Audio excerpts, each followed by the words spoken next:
My eyes look crooked right now.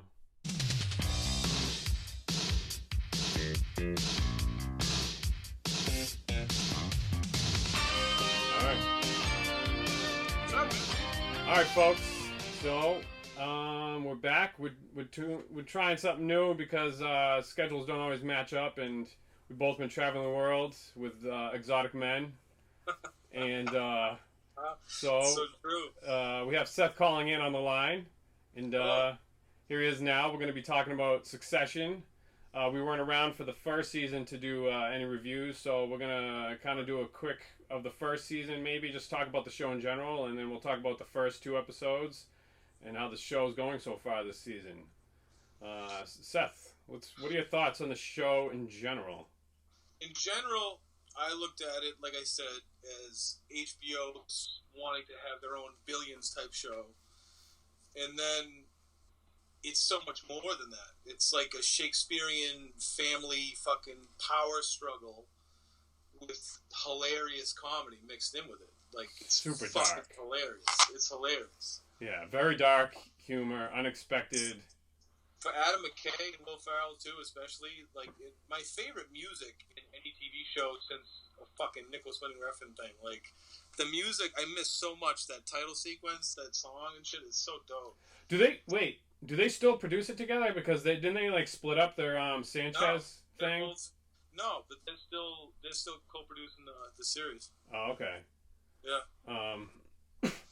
So that first season. Brian Cox was fucking kind of losing it, and he's sharp as a motherfucker now. But he was losing it, and Kieran Culkin, I'm thinking, because he's my favorite part of the show. Kendall. Yeah, Kendall. He was obviously supposed to take over. Brian Cox is like, no, I'm sticking around. And Kendall is just fucking, it's almost hard to watch at times how he's just getting fucked, like, constantly. Every idea he gets, everything, just front to back, he's getting fucked.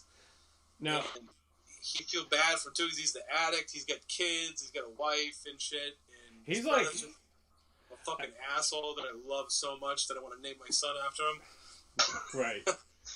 I mean, he's almost the only dynamic character on the show. Everybody else is pretty much static. Dude, and he has that face that you just, like, you just feel bad for him. Yeah, absolutely. All the time. He has that sad puppy dog face, like, constantly. But you're rooting for... I mean, do you root for him? I root for him. Yeah, of course. Because I can relate to him. And it's hard to relate to someone that lives his lifestyle, you know? And he was so jacked up. Remember in episode 1, he had his headphones on in the back of the car. He was like, all right, today's the day. I'm taking over. And now look at him now. And seeing him cry at the finale of season 1 was just fucking heartbreaking. Like, he was just, like, his dad's got him by the balls forever. Right. So, yeah. I mean, you can't say spoiler alert at this point. Like, if you haven't seen if you're watching... you're not watching it. Yeah. Kendall was the cause of a valet dying trying to get drugs. Yeah, the Chappaquiddick episode. Yep. Yeah, exactly. And his dad and his cleanup crew, his Ray Donovan crew, fucking cleaned it up, but basically was like, this hostile takeover shit is over, and I got you by the balls forever. Yeah. Basically. And you can see it on his fucking face the first 2 episodes of season 2.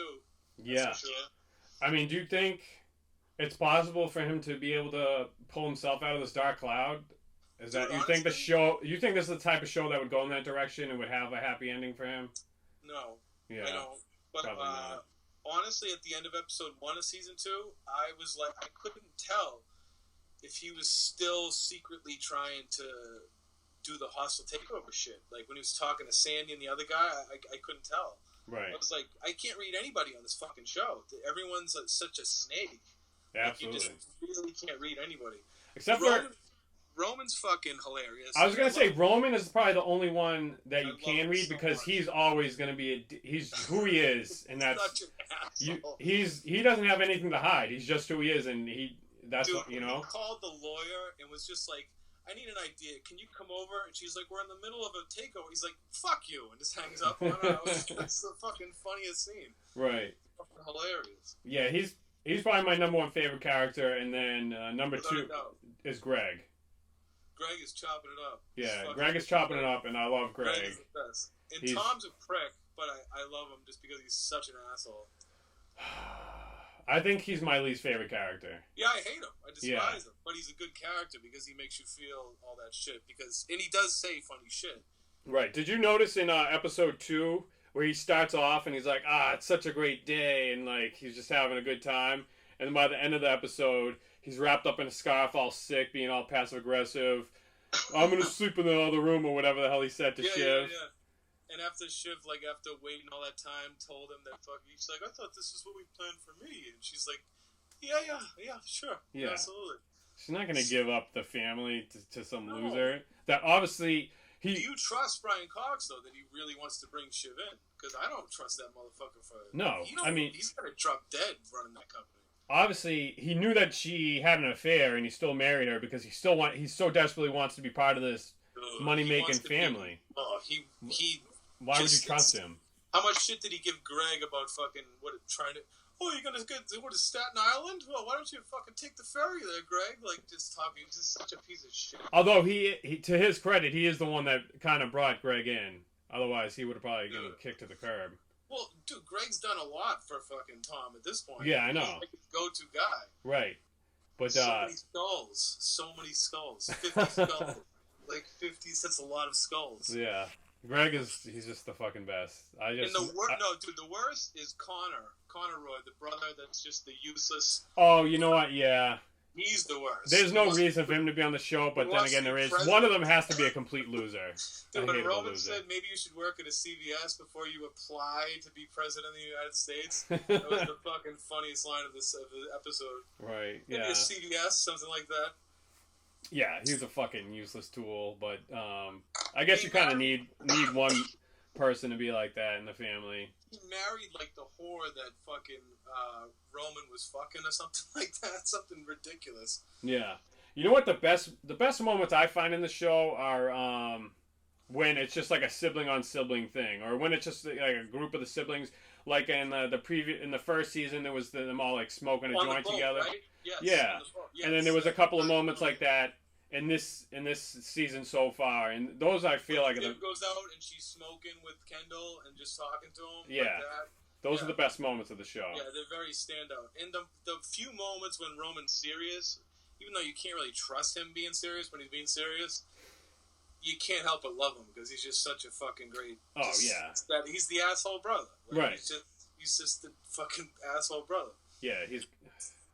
I love Kieran Culkin though. He's my favorite. Kieran Culkin is my favorite Culkin. I mean, they're all great. I love that they all do the independent shit. I know. I like the low key shit. I liked Waco a lot. I loved that movie he did this year, the metal one that I kept telling you to watch. That was a really dope movie. Oh, yes. Yeah, I know. You know what I'm talking about. I forget the name of it. Death something or badass movie. Yeah, I was waiting for a while for that to come out. I just never watched it. I still haven't watched it. Dope movie. Yeah. Hardcore as fuck. It's a dope indie movie. But I'm excited for the season, man. Especially after season 2, because like we both said, episode 1 was just like picking up literally hours after season 1 ended. Yeah. And then like we fucking just see Kendall's just fucking in shambles, and then we're just like, yeah, it was good. But then by the time we're done with episode 2, we're like, all right, we're back. The show is fucking back, and it's gonna be great. I'm excited. I think it's gonna be a great season. Yeah, absolutely. And then the second episode ended with him going into the corner store and buying the cigarettes, American spirits. Stealing the batteries. And then stealing the batteries. Just throwing them up. Just I don't know if it's just to feel something or to just because he can, just because it's that power trip, you know. Yeah, he needed to feel some kind. Dude, he got his face spit on earlier in the episode. I think he needed himself a little something without. He's been doing coke a lot too, actually. Yeah, I know. Greg's his little supplier. I was rewatching. What does he say? I'm doing park coke. Yeah, park coke. I mean, oh yeah, you have a receipt for it. Can you just return it? Yeah, bring it back. Greg was literally chopping it up for him. If my septum falls out, I'm gonna fucking throw it at you or whatever. I forget what he says. Doing fucking park coke. But the steady. Yeah, the Steadicam thing at first kind of like threw me off, and I was like, oh, not one. I mean, not the what is it? The unsteady cam, whatever the fuck, the handheld. It's like, what? Fucking, what are we watching, The Shining? Yeah, the opposite of the Steadicam. The fucking shaky handheld shit kind of threw me off.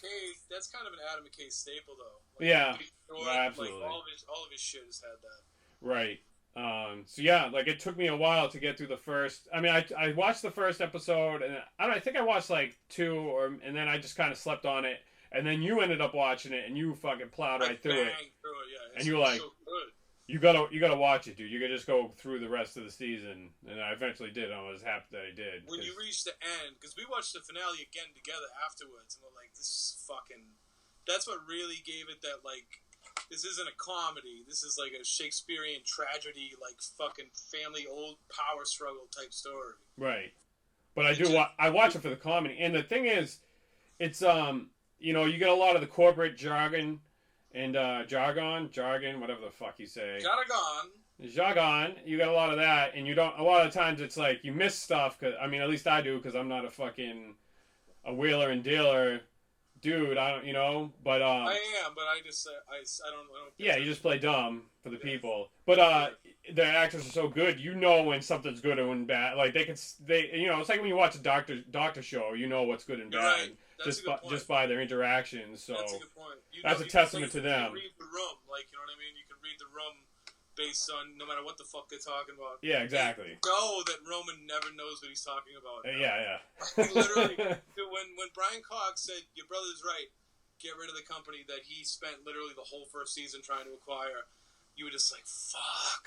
Yeah. He's just fucking with him at this point. Like, He's trying to break him. He's literally trying to break his son. Yeah. Fucking fucked up. But I mean, when you're given what you work so hard for, you want to make sure who you give it to is going to earn it, you know? So, I mean, he kind of has to. He's not giving it up, though, dude. I know that well, I mean, he's not going to live forever. Have a fucking 3-year timeline. Like, he's going to die before he lets the company go. I think Brian Cox will die before the fucking show's over. That's what I'm saying. No, I mean, like, the actual actor.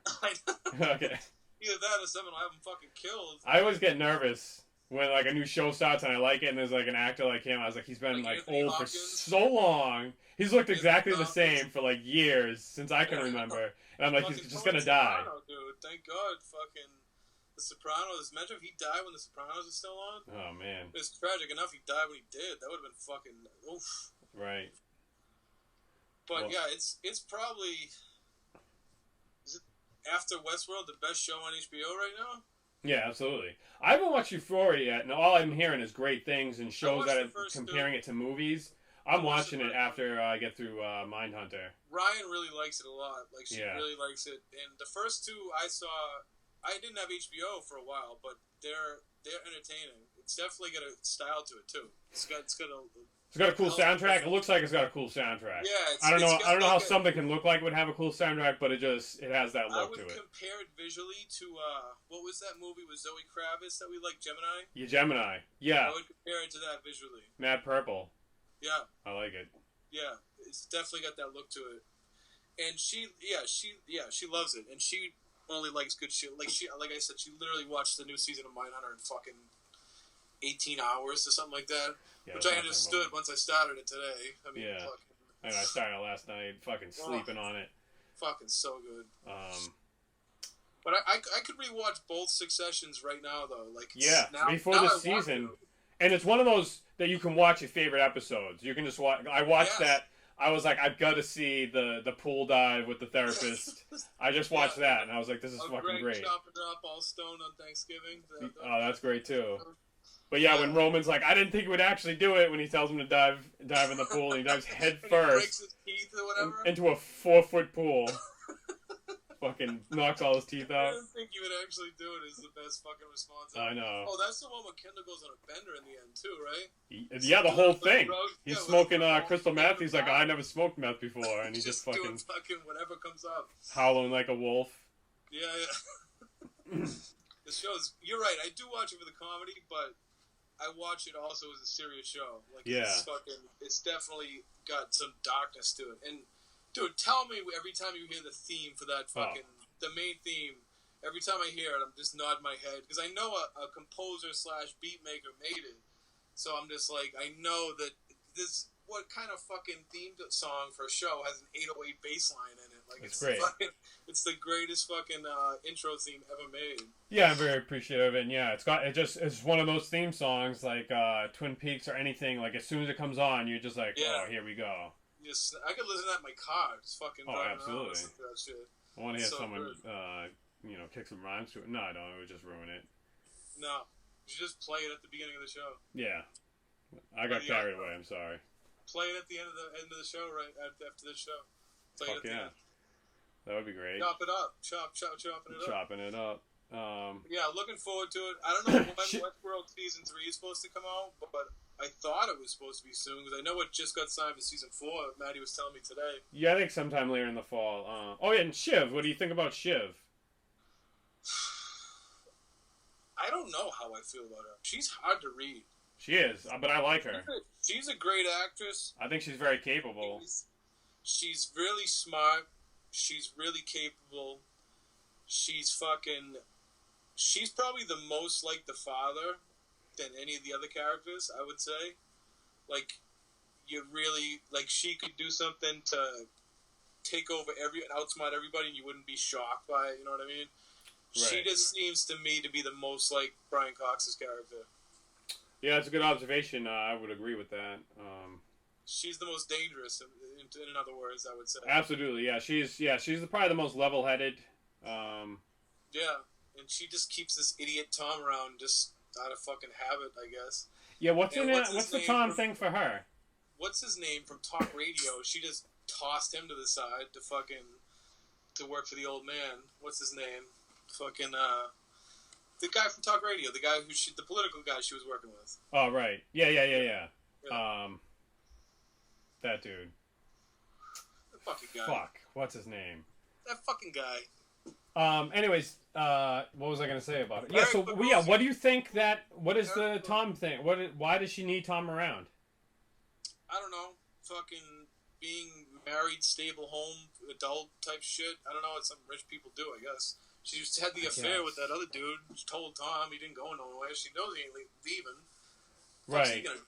It is a good safety net, I guess. You're right. Yeah, he's not going anywhere because she knows. I guess it's more power in her end because she knows that he's not going to leave.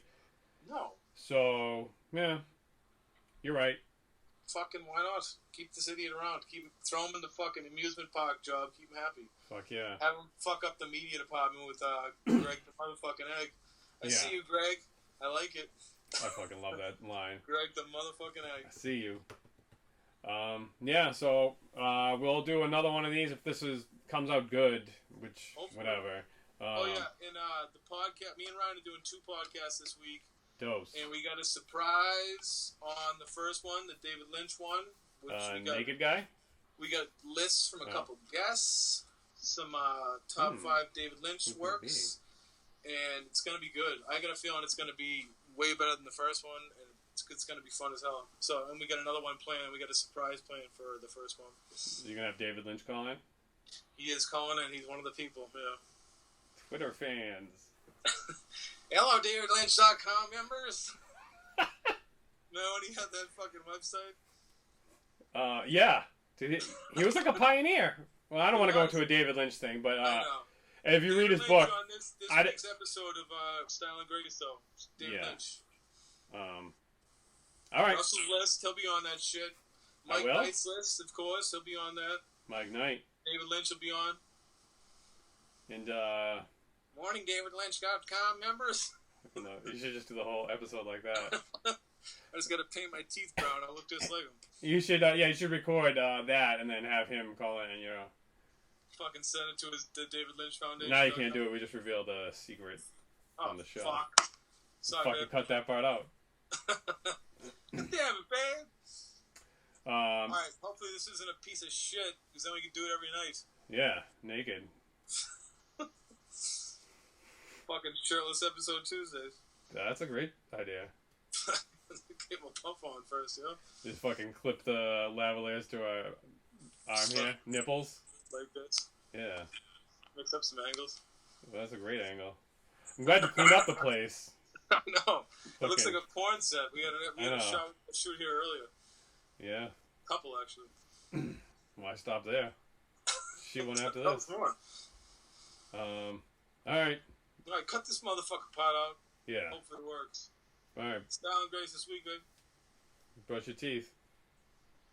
DaveLynch.com members signing off. Bye.